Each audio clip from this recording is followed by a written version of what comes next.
ఎందుకు YCP ready అంటోంది. ఈ అసెంబ్లీ ఎన్నికల్లో తమదే విజయమని వైసీపీ అధ్యక్షుడు జగన్ ధీమా వ్యక్తం చేస్తున్నారు. ఇదే విషయాన్ని పార్టీ ముఖ్య నేతల వద్ద కూడా ప్రస్తావిస్తున్నారు. 2014 ఎన్నికల్లో 1% ఓట్ల తేడాతో అధికారానికి దూరమయ్యామని, ఈసారి అలా జరగదని అంటున్నారు. అయితే అభ్యర్థుల ప్రకటన, మేనిఫెస్టో విడుదలలో మాత్రం అధికార పక్షం టీడీపీ కంటే వ్యూహాత్మకంగా కాస్త ఆలస్యంగా ఉండాలని చూస్తున్నారు. రాష్ట్రంలోని అన్ని అసెంబ్లీ, పార్లమెంట్ స్థానాలకు ఇప్పటికే అభ్యర్థులు ఖరారైన వారిని ప్రకటించకుండా అధికార పక్షంలో అసంతృప్తివాదులు, బలమైన అభ్యర్థులు బయటికొస్తే వారికి వైసీపీ టికెట్లు కేటాయించడం ద్వారా రాజకీయంగా లబ్ధి పొందాలన్న ఆలోచనలో జగన్ ఉన్నారని పార్టీ వర్గాలు చెబుతున్నాయి.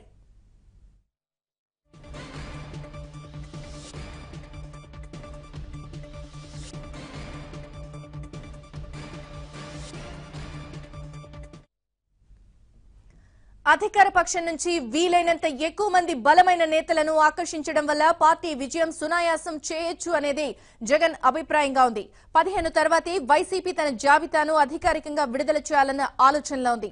కడప జిల్లాలోని టీడీపీ ఎమ్మెల్యే మేడా మల్లికార్జున్ రెడ్డి నుంచి మొదలుకొని అనకాపల్లి ఎంపీ ముత్తంశెట్టి శ్రీనివాసరావు, ప్రకాశం జిల్లా చీరాల ఎమ్మెల్యే ఆమంచి కృష్ణమోహన్, సీనియర్ రాజకీయ నాయకుడు దగ్గుబాటి వెంకటేశ్వరరావు కుమారుడు హితేష్, దాసరి జయరమేష్, మోదుగుల వేణుగోపాల్ రెడ్డి, కిల్లి కృపారాణి, దాడి వీరభద్రరావు వంటి నేతలను వైసీపీలోకి జగన్ ఆహ్వానించారు.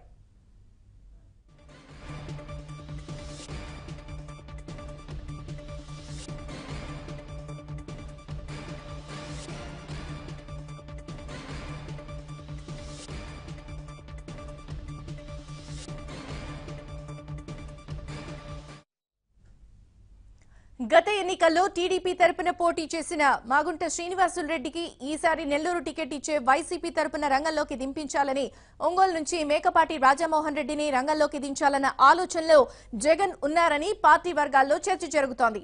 లోక్సభ, అసెంబ్లీ స్థానాలకు సంబంధించి దాదాపు 96% అభ్యర్థులు ఖరారైపోయినా ఆ జాబితాను జగన్ అధికారికంగా ప్రకటించడం లేదని అంటున్నారు. ఎన్నికల షెడ్యూల్ రావడంతో ఇక అభ్యర్థుల జాబితాకు తుది మెరుగులు దిద్దడంపై జగన్ దృష్టి సారించారు.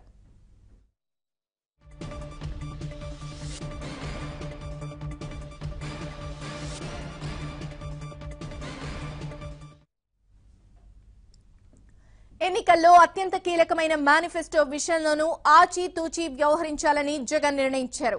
గతేడాది పార్టీ ప్లీనరీలో నవరత్నాల పేరిట 9 హామీలను జగన్ ప్రకటించారు. వీటినే టీడీపీ కాపీ కొట్టిందని వైసీపీ ఆరోపిస్తోంది. ఈ నేపథ్యంలో నవరత్నాలకు తోడు కొత్త హామీలపై దృష్టి సారించాలని party manifesto committee chairman Ummareddy వెంకటేశ్వర్లను జగన్ ఆదేశించారు. ఈ కమిటీ ఈ నెల 13న సమావేశమై ఆ పని పూర్తి చేయనుంది.